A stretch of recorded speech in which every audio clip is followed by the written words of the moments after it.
Cocktail Sessions, educational and inspirational talks from experienced startup founders, entrepreneurs, and thought leaders.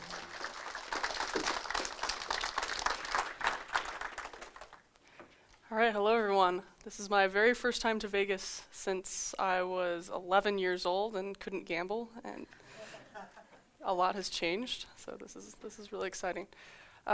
So this is going to be a little bit more casual than I usually do. I usually have slides and it's usually more formal, but I'm going to tell you a little bit about the start of this company that we built, and then I'll tell you a little bit about what happened with that.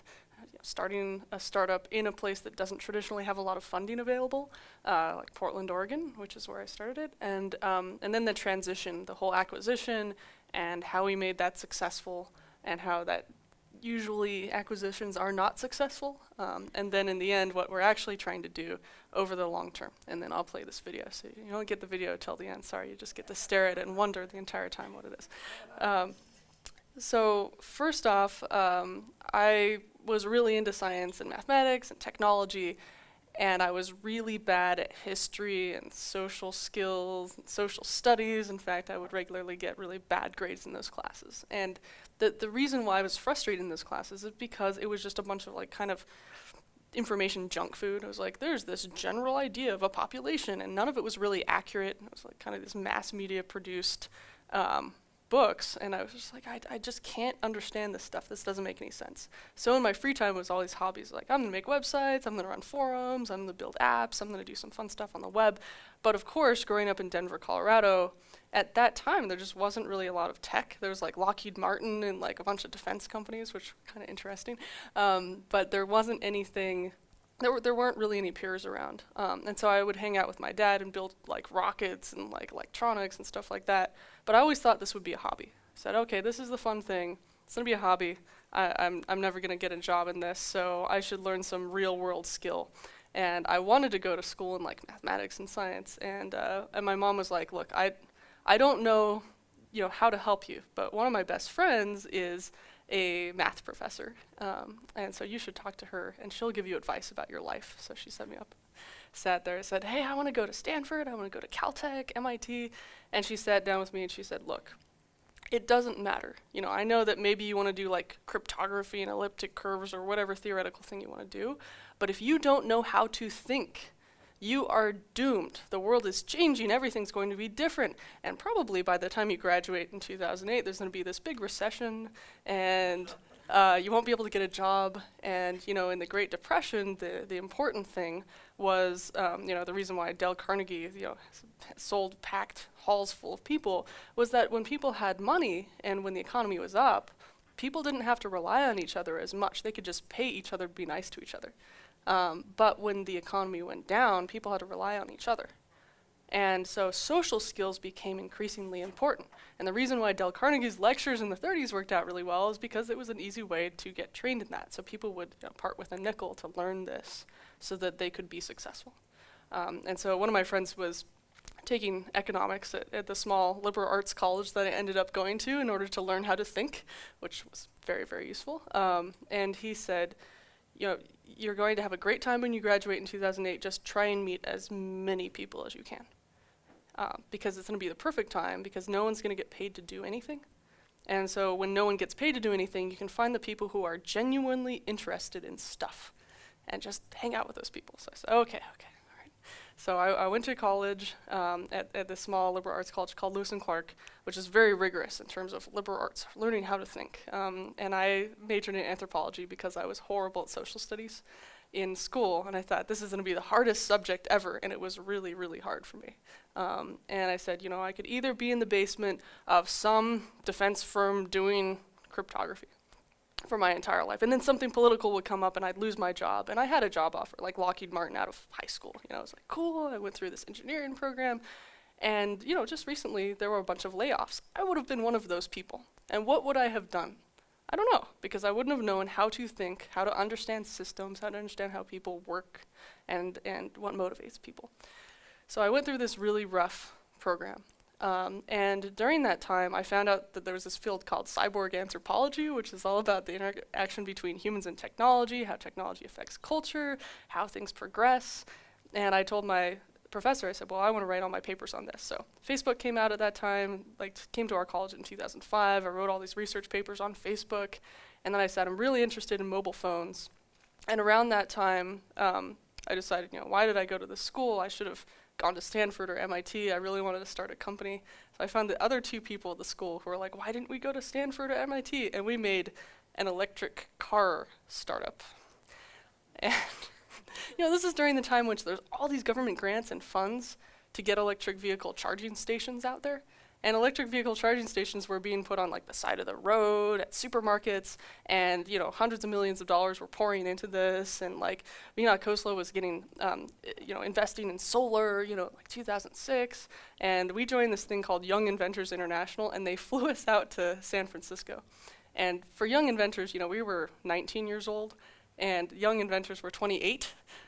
So we were just out of our league completely, but we had this professional looking website that said like, go green it, which was just like random greenwash sustainability language because we didn't know what we were doing. We show up. There's there's the two other young entrepreneurs are this guy from MIT and this guy from the Xerox School of Innovation in Canada. And one of them is doing bomb tracking, like GPS bomb tracking to make sure that like explosives are not taken out of place, like a real world thing. And the other guy is doing inhalable vaccines. So you can take them to other countries and somebody can inhale the vaccine and you don't have to train up people to like learn how to do injections through like needles. Totally revolutionizing the entire industry, right? And we're like, we have this idea for electric cars. Just totally unkempt, ill-fitting suits, what are we doing? And we had a real like down-to-earth thing of, wow, like we are, I kind of felt this way. I was like, I'm an idiot, like this is horrible. And my friend with like his long, greasy hair and like bad-fitting suit was like, no way, we're awesome. And it took me like 2 days to convince him that like we did not know what we were doing at all. And then he felt really bad. And he's like, you know what, it doesn't matter. It doesn't matter whether we know what we're doing or not. We're like young enough, we can figure this out. So fast forward in the future, we like got patents on this thing, and then we made this prediction. We're like, this is 2006. Electric vehicles aren't going to show up in the market until like 2013. So it's going to be until 2013 before we get our first customer. And we went to the president of the college because we're like, how do we raise money? There aren't any investors in Portland. So we tried to get a meeting with the president of the college, and he had 3 secretaries. And they're like, no, sorry, he's busy. Like, what is he doing? Oh, he's on a golf tournament in like Hawaii. Gosh, okay. So then we're like, what can we do? So we went to the store and we got like a bunch of baking supplies, and we made electric car shaped cookies and painted them green, like with bad food coloring. They were awful. And we showed up to the president's office and we said, here's some electric car shaped cookies. Can we have a meeting with the president? We got our meeting the next day. Yes. So like, remember, no is never a no. You can figure something out. You just have to figure out what the people want. And man, they're stuck in this like little office all day. They really wanted some electric car-shaped cookies. This was perfect. We didn't even home make them, but we were like, we're homemade. They're the best cookies ever. And they're like, these are delicious. Like tons of preservatives. Of course they were delicious. So we went in and the president talked to us. He hooked us up with the general counsel for the school, this guy named David Ellis, really nice guy. And then Carl Vance, who was the finance guy. And it was like being in a room with somebody, in the theater. It was like this really smiley guy and the really serious guy. And we had no idea what they thought. But they ended up funding our company. Like, they ended up giving us like $30K. I think the argument for it was, how much money do you spend on getting the type of student that you want in this school? Don't you want to compete with schools like Stanford? And if we do anything and get in the press at all, since we've already been in the press, we will probably attract maybe 5 or 6 students to the school, and at $45,000 a year, you're going to make your investment back. And they're like, oh, great. I was just, you don't know what to do. You just kind of make some stuff up. And yeah, it worked. We've gotten more students. And now I'm on the board of the college, and now I run the entrepreneurship center with some other people, so this worked out fine. So they funded us, we got a patent, we got a C corporation, we got to go to these conferences. And meanwhile, we had no product, we had no customers, and the whole thing I felt was bullshit, right? And I felt really bad about it. But I was like, we're learning, right? And I'm doing this because I'm going to be as awkward as I can early on when it doesn't matter, so that the next time I do something for real and I'm actually serious about it, I won't make any of those mistakes. And so I just let myself be embarrassed and confused and awkward. And meanwhile, we learned that all of these electric vehicle charging stations with government subsidies were putting them in the wrong place, like in the parking lots, or in the supermarket parking lots, and on the side of the road. But because they had so much funding and so much press, everyone thought that's where you're supposed to put those electric vehicle charging stations. It's not. Where do people charge devices? Where do you guys charge your device? Don't you charge them at home or at work? And where do you park your car? In a garage. So we discovered that everyone who's getting these electric vehicles is charging them at home. But what if you don't have a house in the suburbs? You're living in a condo. None of these electric vehicle charging stations were serving condos and apartment buildings. And so way later, after spending like very little money, I'm talking like 50K tops, and we're getting to the point where it's like 2013, suddenly my friend kicks into high gear and he's like, I'm gonna make some electronics. So the other two co-founders, like one went to like an electronics and software high school in like Texas. The other guy went to like an acting high school in San Francisco. So like he really knew how to network, and I learned how to network from this guy. Just he could network with anybody. You know, it's like, how do you do this? You have nothing to sell. And he's like, but it's great, and I'm excited. The other guy just wrote software. He started a company when he was 14. It was Flash intro building software, you know, which still has a long tail, you know, still sells because people still want to make Flash websites, believe it or not. There's still lots of people on AOL.com.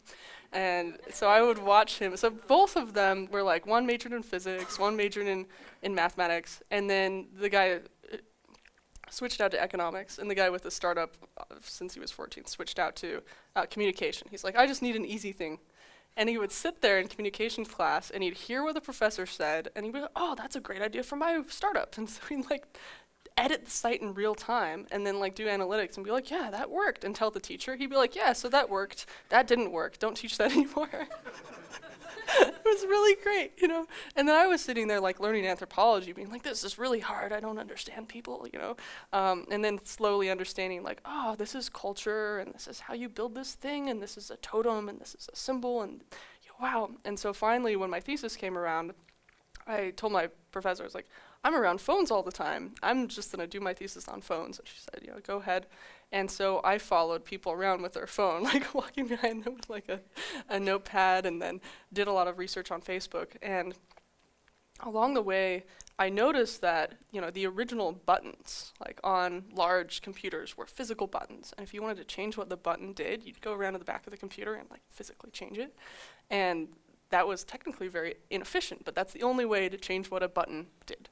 And then Steve Jobs came out with like the multi-touch display, which was a good version of multi-touch display. There are a lot of really bad versions, like when you're on an airplane, you like tap something and it doesn't really work.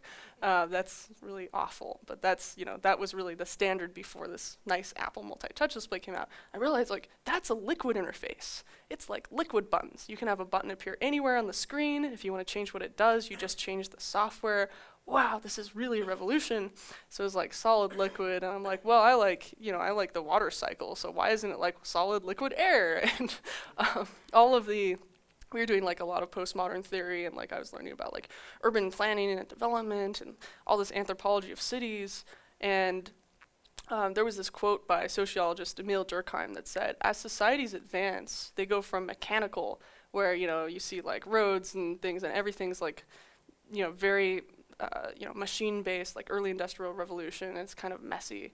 And then it goes to more organic, where like the roads smooth out and everything becomes like softer, and everything becomes cleaner and everything is smoother, right? So it's like as societies progress, they go from mechanic to organic, which is why my name is Case Organic on Twitter, which I eat organic foods, but it's not about that. It's about like societal progression, right?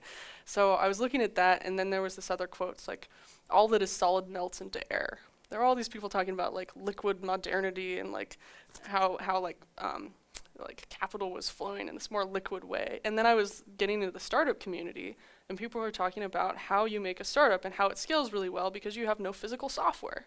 So I was like, okay, so how is this going to work? looking at things like Spotify, where you don't have to have any physical inventory, or like looking at all the systems that, like hitchhiking in like the 60s and 70s was big, but now we have Uber and Lyft, which is almost the same thing. You're just paying for it. And then all of this like new urbanism and all these new developments, all the theories come up with in the 60s and 70s, and now it's coming to life. And now it's not considered weird, it's considered sustainability, right? So I was seeing all this stuff happen, and I was like, well, if the interface goes from solid to liquid, then the next iteration of the interface is in the air. And I stopped there at the end of my thesis, and I was like, I really want to figure this out. I expect someone will make it. Because when I was really little, I was like, I want this thing that, you click a button, you get statistics on everyone in your class, and then Facebook came out. And I was like, great, I don't have to build that, because somebody built it. So I fully expected somebody to build these like air buttons. And I finally did some research, and starting like the 1970s and 80s at Xerox PARC, Palo Alto Research Center, there were all these cool things that were being made. And there was this guy, the father of calm technology, one of the fathers of calm technology, named Mark Weiser. And he was a funny guy. He had a band called Severe Tire Damage, and he tried to get these famous guys to be, they had like a live stream, like in the 80s, like one of the first live streams. He said to this famous band, he's like, can you open up, I think it was like the Rolling Stones, he's like, can you be the first band to live stream? And they're like, yeah, of course. And they showed up to Xerox PARC, played their set, and he said, right before they went on, he said, well, can we open for you? So Severe Tire Damage ended up being the first live stream band on the internet. He was just this funny guy. So he came up with this term called calm technology, which I love. He said that technology that makes you stressed out is not really good technology. The best technology gets out of the way, lets you live your life. And he also came up with the idea of smooth computing.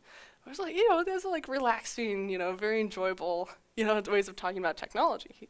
And that led me to think like, well, a lot of people say they're bad at technology, but technology is really bad at people, right? And so we, as interaction designers, that's what I eventually got into the field of, is really important to make better interfaces for people, so that you don't have a remote control that's like this big and has like 500,000 buttons, but you have this really simple thing that is there when you need it and not when you don't. That the best technology, it retreats in size while increasing in complexity and power.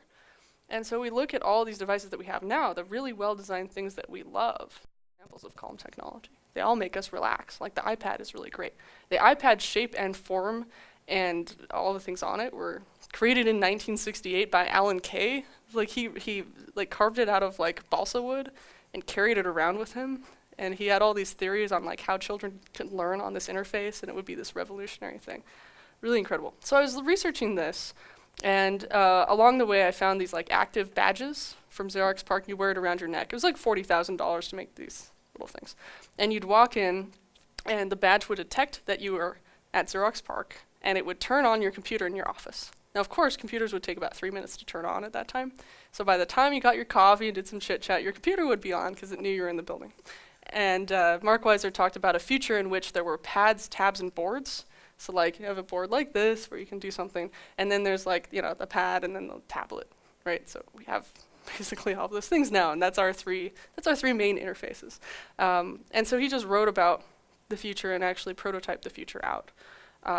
And so I thought, well, that's it. If the interface, all that is solid, melts into air, and that the interface is evaporating and becoming invisible, what if you take a map and you put like a little geographic boundary on it, and when your device, if your device knows its location, goes in this boundary, it can send you an alert, or you can turn on the lights in your house, or turn off the lights, or you can take all of the geocoded Wikipedia entries in the world, and instead of having them stuck on the web, where you have to like go on the web to find them, they will come to you in real time. There when you need it, not when you don't. And you finally take this serendipity that's stuck on the web and you put it into real life, right? So I had this like vision idea.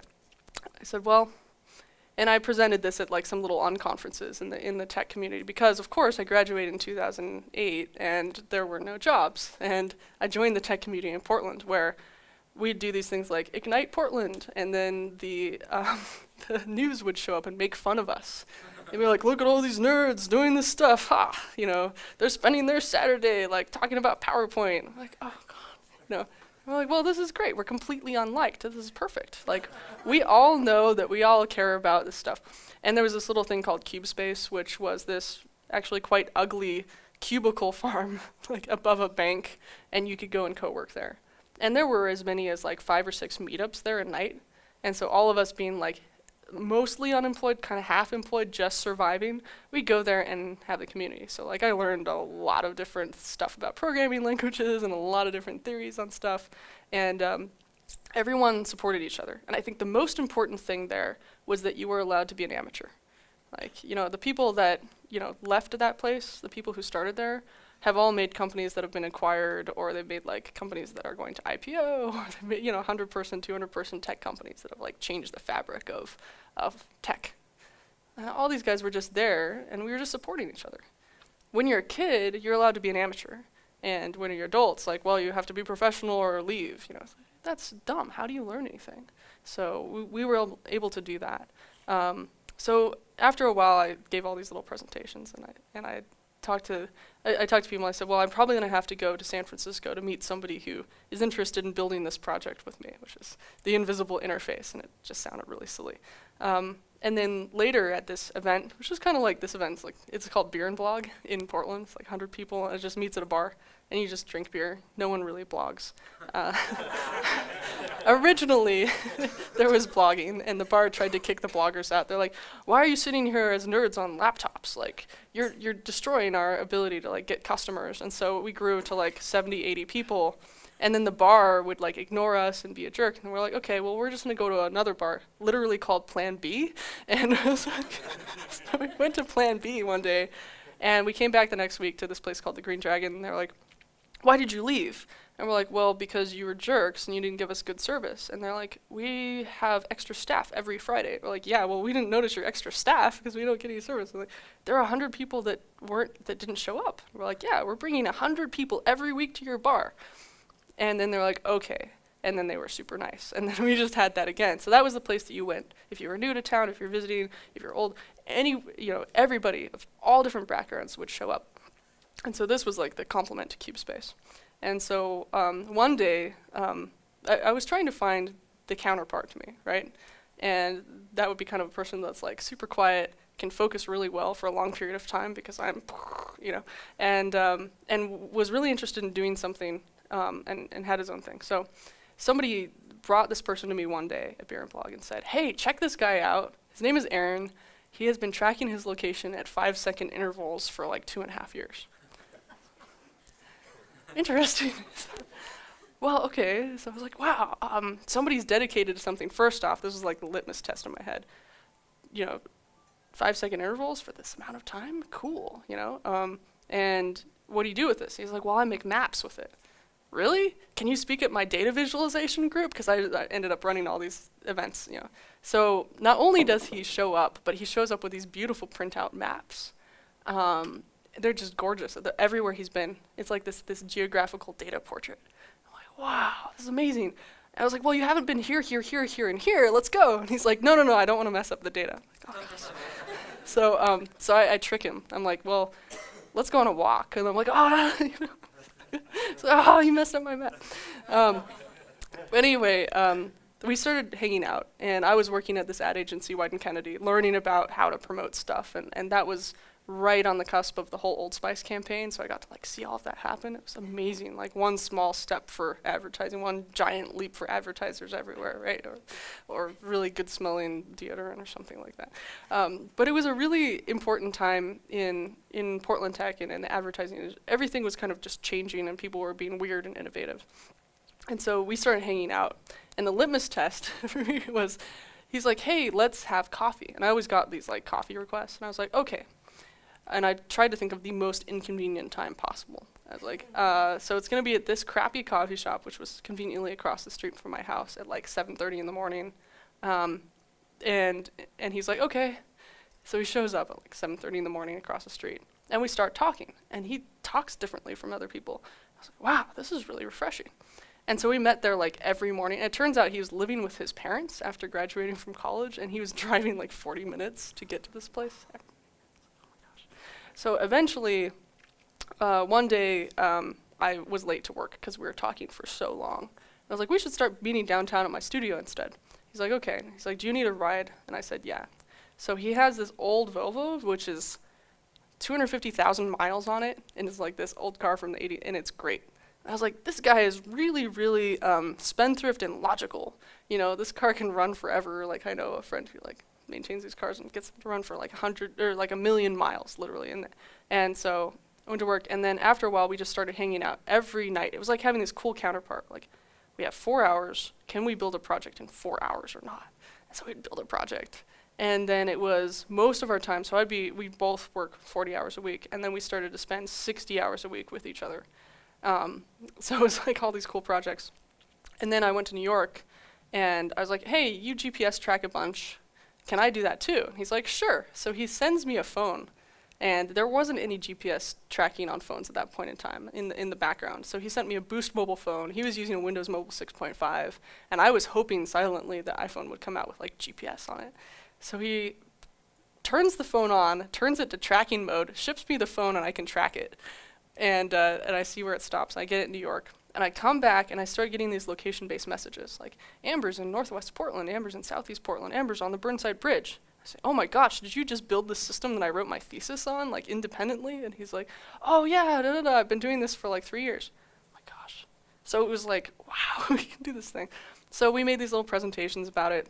And I said, how many people have ever used the system? He's like, oh, like 6. I was like, in 6 months, we're going to have 10,000 people on the system. Is that okay with you? And he's like, yeah, because I just pulled a number out of my head. I was like, yeah, why not, you know? And so now at this point, like, it's been literally 4 years. We've got like 3 or 4 million people on the system. And it's really cool. So, so this was, you know, we decided we should do something, but it was never a startup. It was just a fun side project. It was something to relieve our stress, and it was something fun. So we started doing this, and I said, let's put up a splash page. We put up a crappy splash page. Venture capitalists called us, because we had all the buzzwords like local, mobile, social, blah, blah, blah. And we didn't know what we were doing. We didn't know what we were talking about. So the VCs quickly were like, these guys don't know what they're doing, which was great, because we really didn't know what we were doing. And we started recruiting people just by like going to hackathons and being like, work on our API. And we said, we're not going to spend any money or quit our jobs until this starts making money. So our original thing was, we'll build a system, we'll take it to hackathons, and if we can use our system at the hackathon and win the hackathon, that's the only money that we'll be able to spend on this project. And so bit by bit, $500 to $1,000 at a time for the first year, we would use that. And that meant that we could not buy an expensive server. We couldn't even use text messages. We had to use these new things called push notifications, which were free.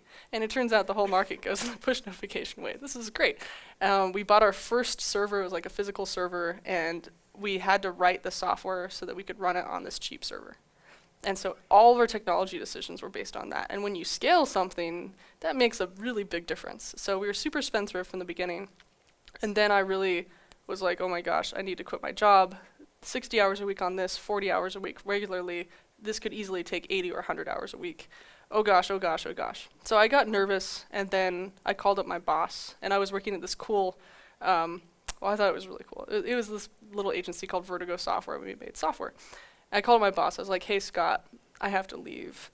I really like this project. It's really cool. And he said, well, you know, the last guy that left this company started Stack Overflow, and I didn't get to invest in it. So how about you let me give you a term sheet? And I also was expecting you to leave 3 months ago. And I was like, oh, man, I should have left 3 months ago.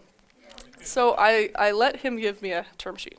And it's, this person is not a professional investor. It's like, here's a price round. We're going to take 33% of your company for like $30,000 or something horrible. And could not make the term sheet. It took 3 months for him to make the term sheet, and like his lawyer had all of this old machine, and I was just like, this is totally unprofessional. We could have written this, you know, in 2 hours and given it to you. I was like, oh my gosh, I'm doomed, and I had just quit my job, and we had very little money. So Aaron and I, my co-founder, we decided, let's just go down to San Francisco. We were invited to this conference, and then we were down at the conference. We're like, we're just gonna stay here until we get an understanding of how to raise money, or we die. So we just stayed. We stayed for a whole month. We had no idea where we were going to sleep.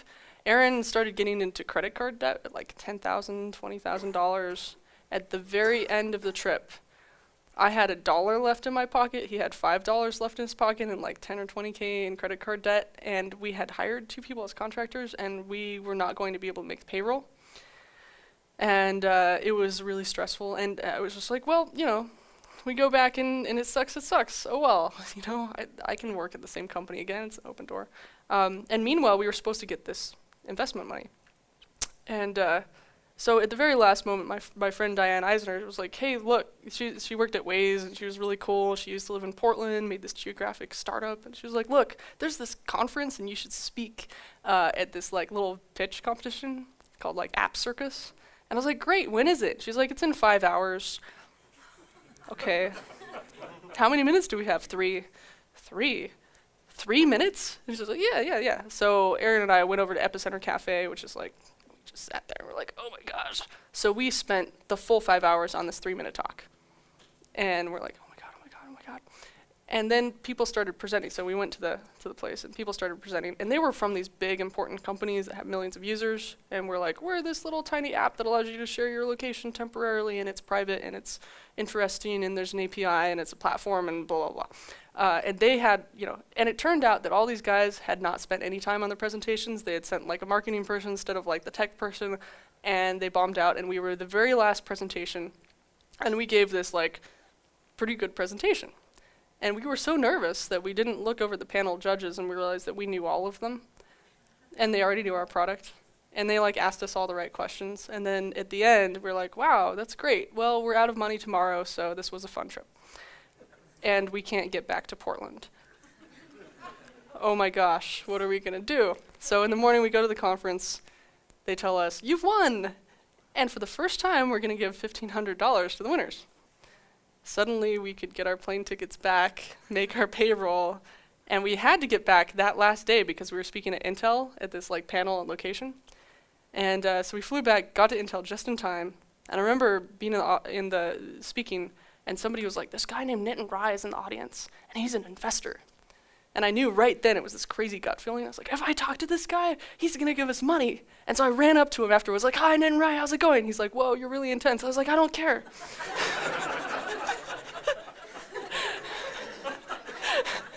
I gotta meet with you. I have a product. Can you imagine? Like, it's so annoying. He's like, well, I'm going to India tomorrow, and sorry. I'm like, no. Don't you wake up and like go to like Starbucks in the morning or something? I don't know. Can I just meet you? Like, I don't care what time it is, 6, 7 a.m. He's like, yeah. You can meet me at 7 a.m. tomorrow. You get 15 minutes. I'm like, yes. Because I knew that this would work. I just knew. Because he was connected. Something cool would happen. So what happened was he lived 45 minutes away, like out in the suburbs. And so I tried to wake up on time. I kind of woke up on time. I was driving there. I got lost. So the only thing that I knew how to do was I sent him a message from our app that showed me showing up in real time on a map. And I did not mean to do that. It was totally accidental. And he's like, oh, I see where you are. Here's the shortcut. So I got there 15 minutes late. There was no time. I'm like, oh. He's like, oh, I totally get what your software is. Let me call my friends. So he called, 10 guys. They all put together a round. Meanwhile, another investment group in Portland put together a round, another 10 people. And then because they knew that we had a term sheet, or at least somebody was interested from Silicon Valley, so they had pre-vetted our stuff, right? And so for the first time in Portland history, in a long time, we had 2 competing investment groups, and they both gave us kind of lame deals, and so I kind of pitted them against each other until we got a reasonable deal, because I don't know why, I just felt like doing this thing. I don't know where it came from. I was just like, well, that is not very good, and these other guys gave us a better deal, and they're like, but and the louder and angrier they got, the more we knew they were interested in investing in us. I was like, yes, this is great. And so I was stubborn. I was like, we're going to raise all Portland investment no matter what, even Series A. People are like, you can't raise Series A here. You can't start a company here. You have to go to Silicon Valley if you want to do anything. And I was like, nope. Because if we raise our money here and we raise it from this investment group that usually raises it out in the suburbs, we will bring them into Portland. We'll make it okay for people to invest. And even if we get burned in the end, we'll open up the tech community and we'll at least have jobs in the future. And so I was just putting my foot down. I was like, nope, we're raising it here. And so then Silicon Valley investors were like, hey, we're missing out on this deal. what else is going on in Portland? And so they started coming to Portland. Like there were already some there, but like a lot more people started to show up. So I was like, yes. So we took some money, and it was just angel investment. Like my theory was that I'm only going to raise money from people who've made a startup before. And so that's what we did. And there were 10 people, had like 10, 25K each. It was the lowest amount of money we could take. They're like, do you want 600K? And I was like, no, we're gonna take 175K. Like, ah. And so, you know, we told our employees, we're like, we can't pay you a ton, and we're not gonna pay ourselves a ton. Because I realized that, you know, taking investment, it's taking debt, and the less you take, the more you get out if you sell or like you become successful. And so I wasn't going to go through the thing of, we're gonna spend $1 million on an office. So we stayed around our dining room table for a long time. And there was this story of this guy who showed up. We interviewed him on Skype. He had just graduated from Cornell. He moved to Portland. The last company he worked at as a summer intern was a $2 million venture-backed company in Silicon Valley. He shows up to our door, and this is our private residence, in a suit, knocks on the door. And we were just like, it's like squalor, Cheetos and stuff everywhere, and smell, and like we're around the dining room table in this like 500 square foot apartment. It's the summer, it's gross. He's like, is this geolooky? And it was like, you know, we never even told him. Like, we looked like this big company online. No. So then I got embarrassed. I was like, let's have an office, but we got a free office, because you know, so we got this like little incubator thing eventually. So we grew this company, and along the way I got like an email. The thing that made me quit my job, I got this email. They're like, this is cool, does it work overseas? And I was like, yeah, sure. Do you want a demo? Just send us $500 and we'll give you a demo, just out of the air. And I was trying to figure out whether somebody would have, if somebody spent a little bit, they would probably spend a lot. So if I got them to spend anything, I could calculate how long it took for them to get the money, to get permission from the company, for the money to show up, and then I would get them in on the prototype or whatever. Meanwhile, we had not built a demo or prototype or anything. I just was like, yeah, if he says yes, we can build it. We built an API, we built everything on top of the API. We can be really fast.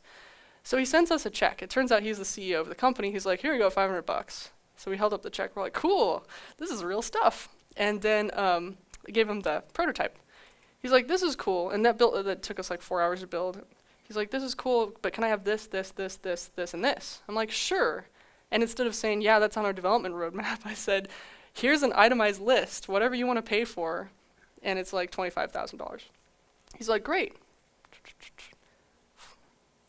Okay. All right, here's the new version, because again, we had an API and we could build it really fast. He's like, this is great. Can I have this, this, this, this, and this? We're like, yes, but that's all we're going to build. And he's like, okay, 25K. Okay, this is great. Now we need to make sure, like I asked, I was like, well, what is the system replacing? He's like, well, there's all this hardware GPS, and we're using this on these mobile phones. How much does it cost?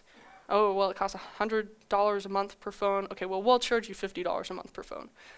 Cool. And the portal setup fee, because I learned that you say portal in that industry, is like $500 versus $1,000. And then I was like, well, I don't want him to piecemeal pay me a little bit more, and we don't want to do any of this bookkeeping. So let's just give you 50 devices for $2K a month. And he's like, great, signed up. So we're getting like recurring revenue before we've even quit our jobs. And that's when like the acquisition offers started coming in. This is like 4 or 5 months in. This was crazy. So a local Portland company was like, we want to buy you. And they gave us a really nice offer. And I was like, oh my gosh, I can't do that. I want to fail at this. I want to figure out, I want to do the journey thing. Like, I could get any of these jobs anytime. So I turned him down.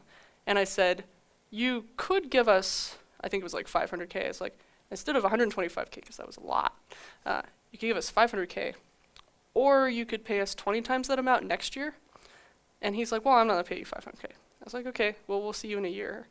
And just like, I don't know where this stuff came from. Like, and he's like, okay, yeah, right. And I was like, no, don't worry, you know. And then there was another company, and they were a competitor, and they're like, we want to buy you too. And we're like, no. The idea for our type of company, we were not a growth company. We were just a feature. And once I realized that, I was like, well, the trend in Portland is to be the remote development office of a larger company. We're not a consumer-based startup place. We're just going to go with the DNA. And so I knew that we wouldn't raise VC. But this VC, anyway, I was keynoting South by Southwest. We were in the news. We were like at the apex of whatever our industry was, GPS and location-based apps. And so our investor was like, well, I'm going to give you a bridge loan for $500K. And there were no terms on it because this VC thought that we were going to take the $2 million term sheet that I had actually signed, but we had to have like a syndicate with it. And so I knew that that was just buying me like 3 months until it expired, and that I had to figure out how to do something with the company on that like TikTok schedule or we were dead. But I didn't tell the VC this. And the VC was trying to replace me with like a new CEO who was just gonna try and get the company bought by somebody. And at this point, our investors were angry at us for like not making enough money, so none of them joined our board. So it was just my co-founder and I on the board with full control. And we were still an LLC, except our original investors were like, well, you need to be a C corporation. I was like, no, we don't. Until we get VC and have a price round, we don't need to be a C corporation. I was like, maybe we could be like an S corporation. Like, nope, you sign this thing and you have to be a C corp. And I was like, oh, God. So at more expense, we became a C corp. And we found somebody who had some paperwork and we made it really cheap. But the biggest issue the whole time was that our investors wanted us to raise VC. And they thought that we were going to be this big success story. And I was like, there's got to be different routes. There's got to be a company out there that doesn't raise VC, that's really private. You know, I didn't think the idea of IPOing was actually that great. Like an IPO, a lot of people who don't know anything about your industry suddenly care a lot about what you do because they put their money in, and you get lots of emails. And I wanted to do everything that had nothing to do with emails. I just wanted to build stuff. So anyway, one day our investors got really mad at me. And the two that were kind of leading the round, they're like, look, we are leaving. And I said, well, your money is in for the next year and a half, so you actually aren't leaving. And they're like, yeah, but we're not going to give you any of our valuable advice anymore. And I was like, yes, because I was spending 70% of my time managing these guys. I was like, oh, this is really annoying. So they all left. And they're like, we have abandoned you. And I was like, great, like, thanks. Like, you aren't worth our time, you're doomed. And I was like, I'm so glad to hear that, this is great. And then focused, and this kind of thing switched on my mind where I was like, I need to go find some help. I remember going to this award show. Someone was like, you need to go to this award show. So I show up, but I'm all disheveled. I haven't taken a shower in 3 days. My hair was super messy. I show up, and in the very middle of it, they're like, awards. And they're like, Amber Case, giant award for like Entrepreneur of the Year in Portland. And I show up on stage totally disheveled, like looking crazy. Everybody's in suits. And I'm like, thank you very much for this award. And I sit down at this table totally dejected. And I'm like, I do not deserve this award. I haven't done jack shit. I'm really good at, making press about how cool Portland is. But I didn't feel like I'd done anything. Of course, I'd done all this cool stuff, but when you're in that mood, you kind of get into this depression. And I was in this like pit where it's like being in the Marianas Trench, and there's a lot of pressure on you, and you like look up. Like being the CEO is like the worst position. I tried to get my co-founder to be CEO, tried to get my COO to be CEO, and both of them are like, yeah, right, yeah, no, we're not going to do that, because it's pressure on all sides. You've got your customers pushing down on you, your employees thinking that you need to be perfect all the time, your investors, and then I forgot who else. Oh, yourself. And then, you're just crushed all the time. So I sat down, and this guy was next to me, this guy who founded Puppet Labs, which is a successful startup in Portland. And I was like, Luke, how do you deal with this stuff? I need help. And he's like, oh, why didn't you ask? The issue is, like, if you think about depression, it's like having software run on your brain that takes up 90% of your random access memory. So much so that you can't run any other programs, like put on socks, put on shoes, get out of bed, eat. So I had this giant process, and I couldn't kill it because I didn't have enough like random access memory to open up the system preferences to like kill it for good.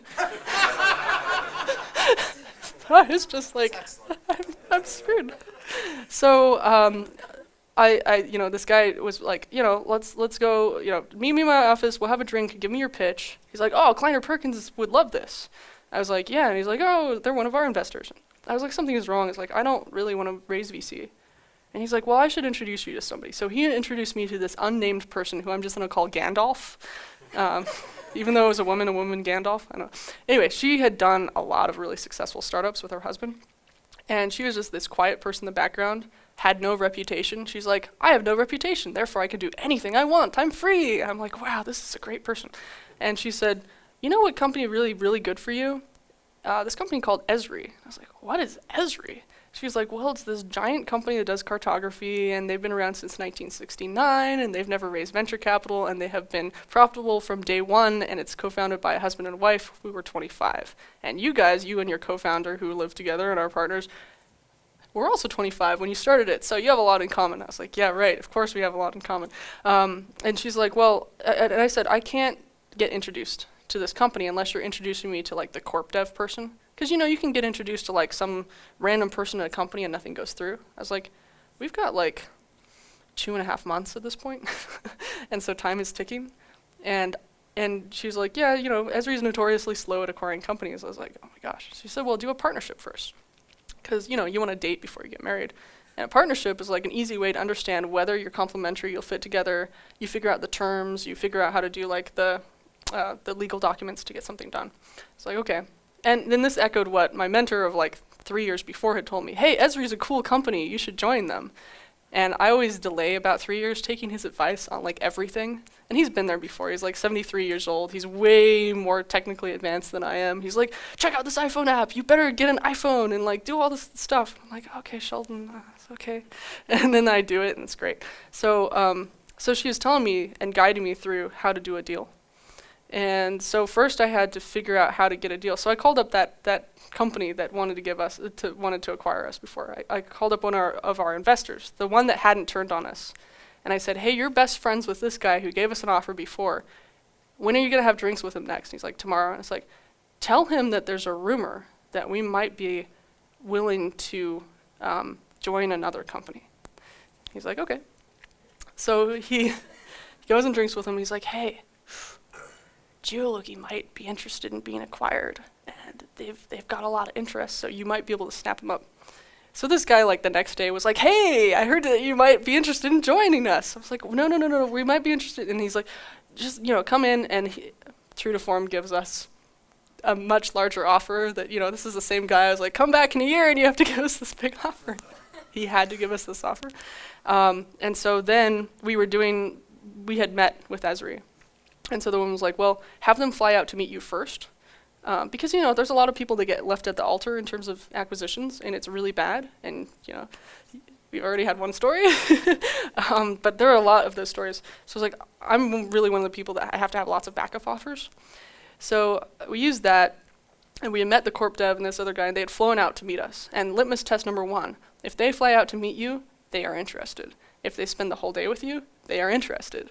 If you have a good working relationship and they fly you down, they are interested, right? But we spent the least amount of time determining whether they were interested. And then the last litmus test was calling them up and being like, I know that we wanted to do a partnership, but we had this unexpected, unsolicited offer of acquisition from this other company, which is unnamed.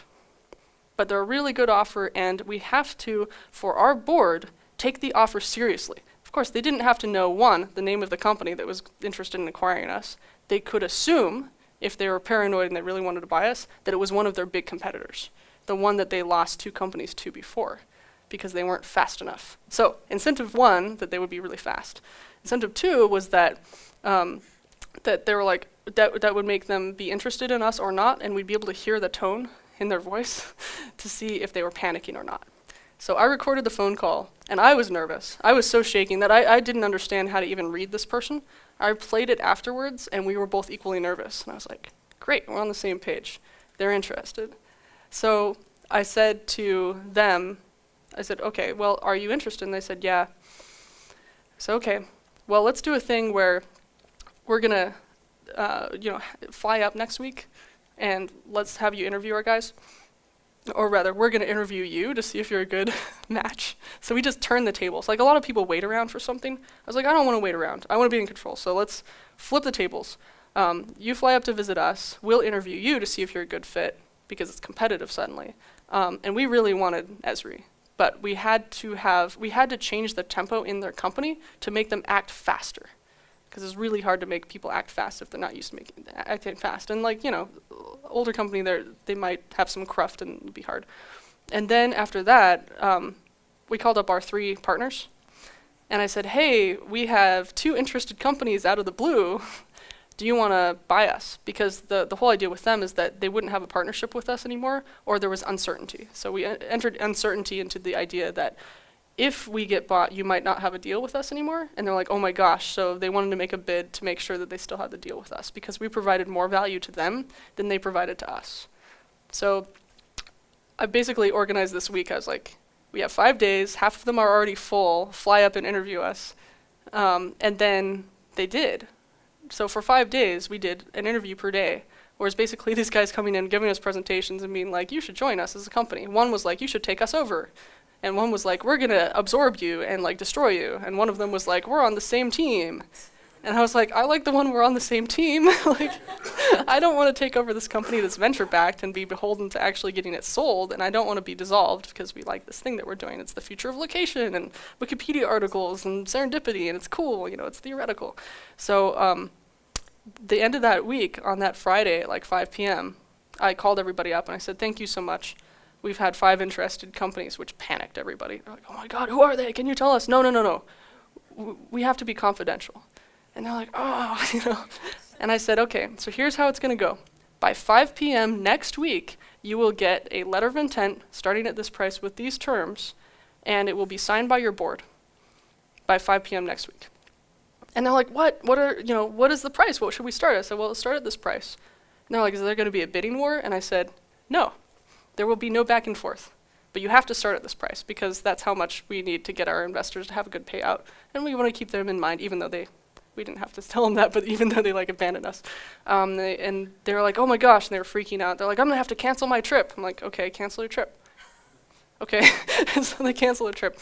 And one of them was a public company, another one just couldn't get it together. So we knew that there were 3 solidly interested companies. And 5 p.m., 4:59 p.m. to be exact, the last one came in. It was too low. And so the idea was that they all had to figure out which one was going to put in the most money and what bid to start at. And it was like this weird economics model that I came up with accidentally. I don't know where that came from either. It was just like, I don't like uncertainty and I don't want to waste time. And so I called the guy up and I said, your offer was too low, you're out. And he freaked out. He's like, what the hell, can I like re-up? And I was like, nope, you had one chance, I told you. And he's like, can you be on my advisory board? I was like, yeah. And then the other 2 gave us reasonable offers, but really we just wanted Esri. And so we said, okay, we're going to go with you, Esri. And we were so excited, and they were so excited. And I'll tell you why in a moment. But the other company was like, you know, that might not go through. So if it doesn't go through, we'll still buy you. And the other one was like, if that one doesn't go through, we'll still buy you too. And they like reduced their offer by like a sizable number, but we had 2 backup plans. And we still had a term sheet that we could have taken. So it was like, there was a safety net. It's like, whew, okay, now I can be really risky and go forward with this thing that could take 3 months. And it did take 3 months. And we had to loan the company personal money for the extra 2 weeks to make payroll. It's a mess. But it was interesting. So it turned out that this company started in 1969, family run, never took any investment, was just out of like Harvard landscape design school when they were 25. Their company looked like our company. It was like coming home. It was like, these guys understand what we're doing. Wow. So it was refreshing. I was like, there has to be a company like this. Anyway, we did the whole thing. Long story short, we joined this company. Negotiate everything first before you join the company. What integrations you're going to do, the price, we're not held back, as in we have no earnout. Everything was upfront in cash. So we're free. So we're voluntarily working there. So, I mean, my rule is like, if I'm voluntarily working somewhere, I'm going to work there a lot longer, right? We don't have a JavaScript countdown clock on a dashboard up in our office to our payout day where we're all going to leave and start our own startup. And they allowed us to do any startup on the side and make any amount of money as long as it didn't compete with them. So I'm like, okay, cool. So I tried all these startups already on the side, and I was like, wow, they totally don't work. I'm glad I didn't quit my job for these. Like, you know.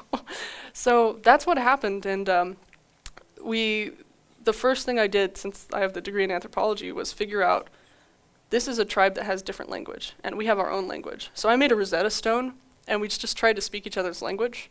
And we said the first thing that we need to do is allow people without a 4-year degree in geography to understand how to use this stuff. And like, this is really, it's basically like Photoshop. And you know, it's really powerful, but it's really hard to use. So we started doing all these initiatives, and we made a whole new part of the company. We got them into open source. We got most of the developers and some of the marketers on GitHub, and like they open up GitHub issues now. I mean, we're talking about a company that still uses Cold Fusion and Dreamweaver and things like that.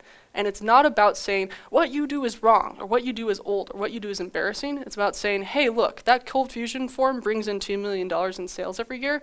Is that wrong or right? It doesn't matter. There's no wrong and right. The fact is that this company has been around, starting with mainframe software to now, and it's been doing really well, and everybody's had really good quality of life for these last 45 years. So something must be right. So it's about like respecting and then meeting in the middle. So it's like lots of compromises. We're like, well, if it takes 2 weeks to deploy something, and usually it takes us 20 minutes, let's try to get that process down to 2 days. Let's try to defragment this thing. Let's try to defragment this thing. And so it's all about that. So that's where we're at. I run the R&D center in Portland, Oregon, which is basically we do the same thing we did before as a startup, but we have all of the other products, and so we get to like integrate stuff, and we get to innovate from the side. So we do something that works well on the small scale, and then we can do it on a large scale. And it's like, it's really fun and weird and interesting. We make like Lego blocks. We're like, here's a Lego block for making a website design, and then we give it to a department and they do something about it. So that's a long history of all the stuff that's been happening. And then I'm going to show you a short video about the stuff that's being done. Let's see if I can play it. Okay, so most maps in city planning departments are flat, and you can see all these zones. But one of the things that's being done out of a Switzerland software part of Esri is 3D maps. And this is like literally a 3D map that has the layer under it of all the urban planning schema. And so you can see all the different zoning, you can change the zoning, you can modify stuff. So this is like really revolutionizing what urban planning is doing. But you can also do things like check out like the zoning of a building and then change it, and then automatically generate new buildings. So if you see any of these like 3D generated movies, the cities in the background are probably made by this thing called City Engine. And so this is an example of somebody being like, okay, here's this zone, like there's a red zone, and then we're gonna like change the zoning on this building and see how that affects the entire neighborhood. Because you can like run analytics and be like, how does this change demographics? What is outside of the zone? That is totally outside of the zone, so they can go and find that building if they wanted to. But then you can like, you can see this, right? It's visual, right? Can you imagine like doing this with surveyors and like on paper? To prove your point, to like tell a story within like your urban planning department, this is like essential. It's like it's so amazingly fluid and easy, and you can have this digital representation. So I call what Esri does is like SimCity for the real world, and you can do it all on a tablet. So this is somebody doing a site analysis to figure out where to put their startup, and like that dark green area is like, this is the best place to do your startup based on all the coffee shops and based on the people and the demographics, urban growth over time. This is how like you can do maps of like wind over time, so you could like route around, like I want to take a walk through the city with the least amount of wind, you can do like figure out what would it look like if we put a road through this like development. There you go, there's a road through the development. What would happen if we like change the zoning on this so that we could put like some high density growth, and how would that affect the economics of the city? So like, we're gonna subdivide this mall. Okay, that's pretty cool. Let's change this around. I mean, like this is happening in real time. This is from a live demo that I like screen capped and like, here you go. And then how does this change the walkability score? Like this is the bread and butter of Esri. It's called spatial analysis, where you take like lots of variables and you put it together and you get like a feedback loop. This is the original concept of like 1940s cybernetics, where you have all these information systems and you can predict the future. So you'd be like, what happens if this building catches fire? And like, where's all the water spigots and stuff like that? Is actually those little blue dots. Okay, there's a fire. Okay, how long does it take for the fire trucks to get here? And so should we make the building out of this material or this material? And then like you can do emergency analysis. So most city planning departments use this software. Like there are commercial coffee shops, which you probably know the name of, who are like using this to figure out whether to open or close places. In China, there's a law that says if your building has like shadow covering another building for a significant period of time, then you have to pay a tax. So you can use this to figure out what percentage the building that you're about to build before it's been built will take the shadow of another building. This is just one of the 200 products. Oh, and then they hooked it up to Oculus Rift, so you can actually go through your city. There's this other thing where these guys were just having fun. The Swiss team is awesome. You put your fingerprint on a station, and it'll generate a city automatically out of your fingerprints, and then you can like go through it with the Oculus Rift. And they made this really fast, you know. One of my other favorite projects is called the Urban Observatory. It's made with Jack Dangermond, who's the founder of Esri, and Richard Saul Warman, who did the TED conference. They said, let's have giant screens of like 10 cities and their population and like analytics at the same time. And so you could visualize this whole thing and like compare cities in real time. It was really cool. Let me see if there's another one. Okay, so this is my very favorite thing. So this is Oahu, and like, can you imagine going into government and being like, hey, we really want to have a public transit system? And they'll be like, no, it's $40 million. Come on. And you'd be like, well, I can prove that it will cost you $80 million if you don't put in this system by 2050. And they're like, okay, show us, right? So you can go in and be like, okay, we're going to figure out the route, and then we're going to figure out how long it takes for people to walk to the route by using spatial analysis and routing. So this is what they're doing right now. Here's all the transit stops. Here's how long it takes for people to walk, right? So let's see how this changes in terms of like suburban sprawl and stuff like that. So that's what they were trying to assess here. And then there's the urban growth that, you know, the red areas we don't want people to like start building houses in because it would like screw up the environment. So let's not do that. And then let's figure out like how urban infill will happen. So like this is like analysis of like where people are going to build buildings over time, like if people get more and more dense. Okay, so here's the interesting thing. This is like a slippy map. So so let's like look at this.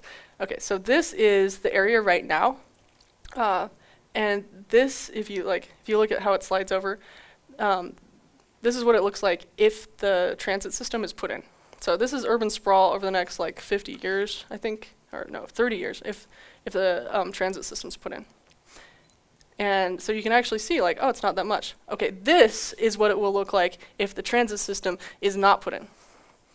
And so you can basically prove with a map, with all the data behind it, statistically significant, that putting in the transit system will cause a severe reduction in crime and in like education issues and in like food deserts and like in property costs, right? So you can actually say like this will actually tax the government over time if we don't put this in. And so it's justifiable, right?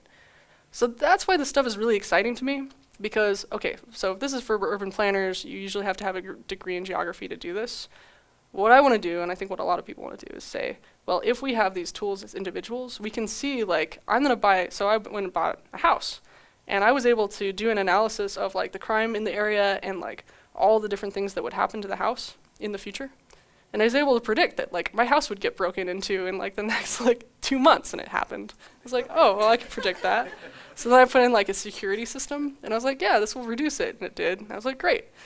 But I had the data to prove it. Like, I had no idea that this stuff existed, although I was into math and science as a kid, and my parents, like, they didn't know what to do with me. So one day, they're like, we're going to sign you up for this program, and it was like a computer lab in the summer. And we were using this software called ArcMap. And you can actually see the demographics. And I put in my address, saw the demographic information. And it was like, people in this area don't go to college. People in this area don't make this much money. And I was like, oh my God, like this is writing my future and I can see it in like 3D. So I decided right then and there, I was like, I'm gonna figure out how to like go to college and like have a job because I could see it. And I learned the program really well. I was like, I wanna do this when I grow up, and then promptly forgot what the name of the program was. Now I work for the company that, really weird. So it was really exciting to see that. Like, so Will.i.am is really into this stuff, and so we were going through and doing a spatial analysis of where he grew up. And it was all like red. It was basically like, you are doomed if you live in this area. And then there was this one little green spot. And like Jack Dangermond and him were looking at it. They're like, what's that? And William was like, oh, that was that guy's house. And he said, doesn't matter what gang you're in, you can come over here after school and do your homework, and I'll like feed you like healthy stuff. And so there's like this oasis. And that's where all these kids went to. And then it was okay, because if you went to that house after school, then you'd, you know, be successful. I don't know, we were able to see it on a map. It was crazy. So that's the type of stuff, like this is super real world.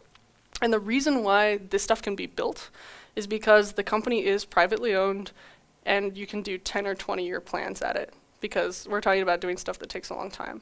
And I really like really long-term stuff. So like I'm patient, I'm gonna wait. While I'm stubborn, I'm very impatient on the short term. So like I'll wanna automate everything and automate stuff so that you don't have to spend a lot of time on it. But on the long term, I'm really patient. So if this can be brought to more people, so like people can use this and be like, I'm not gonna move into that area because there's a mudslide, right? Then like it can be really interesting. So that's an overview of that. I've probably gone ridiculously over time, and I can do some questions or not. Or we can go and hang out at a bar and I'll do questions there. I think we have 2 minutes left, 3 minutes left. Could we take maybe 1 or 2 questions? Yeah. All right, because I know there's got to be a couple. So my question is I noticed that you're very specific about the things, like you didn't want investors that were public, or you only wanted investors that were startup, like AngelList. And it seems like when you were like doing the negotiations, you like were very specific about what you wanted, but it seemed like you were kind of like fake it till you make it. You weren't really sure about what you were doing. You were just confident in your abilities to do it. And I feel like that's a part of the reason maybe that's helped you so far. I mean, do you resonate with that? How do you feel about that? Yeah, it's kind of this, it's like a combination of laziness and stubbornness. It's like I don't want to, I talked to a lot of people who had done an acquisition and it had failed, or they were miserable. And I talked to a lot of other people who had like raised funding and been burned. So I tried to get all these patterns and stories first, and then made my opinions based on that, and kind of thought, well, it's this kind of game, so I'll make the rules as I go, but it's more like Calvin ball, so it's like, it should be enjoyable. So I guess it was more of, if one of these people that mentored me was like, it doesn't matter what decisions you make, as long as you make them really fast. And so the idea of a startup, why a startup is powerful, is that they can make really quick decisions and fail little tiny things, like really quickly, versus a big company who will spend 6 months to make the perfect decision, which is actually the perfect decision, but for 6 months in the past. So as a startup, if you can make lots of decisions and fail a lot really fast, then you're more likely to make better decisions over time. So even if I had failed with all of those things, which I did, I knew that like net I would be positive because I had made the decisions faster than other people did. And so I had these things where I like, should we move offices? I'm gonna call up this guy, and if he says yes, yes. And stop like overthinking stuff. And if I didn't have the right response, I'd ask somebody else. And yeah, sometimes it would take me a few days to make a decision. And you don't really, like, if you spend 20 minutes to make a decision or you go with your gut, then it works. And the whole idea of like your gut is weird because I think of it like your subconscious mind is this computer that can calculate lots of patterns.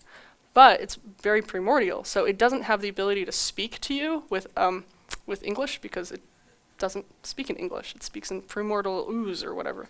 So your gut feeling is your subconscious mind being like, I've calculated the patterns for you, and then I'll give you a physiological feeling back that you should pay attention to. And then your conscious mind is like, oh, well, that doesn't seem rational. So I just kind of follow that.